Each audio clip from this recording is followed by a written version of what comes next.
হানজালা যখন সংসদে নবীর পক্ষে এত বড় দার্থহীন কণ্ঠে বক্তব্য দিয়েছেন, মনে হয় জামাত ইসলাম সহ অন্যান্য 10 দলীয় জোট তারা টেবিলকে থাপড়াইতে থাপড়াইতে সমর্থন দিয়ে টেবিল ভাঙতে পালাইল। দেখলাম তারা কোনো আওয়াজই করে নাই।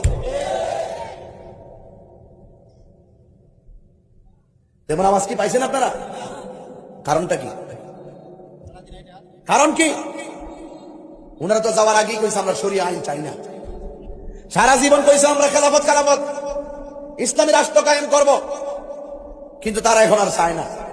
বোঝা গেল চেয়ার পাইলে, ক্ষমতা পাইলে চায় না, সব ভুইলা যায়। এই জন্য আমি পরিষ্কার ভাষায় বলবো, সাহাবায়ে কেরামের বিরুদ্ধে যারা কথা বলে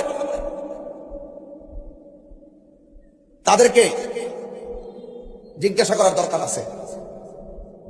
আকীদার ক্ষেত্রে কাউকে ছাড় দেওয়া হবে না।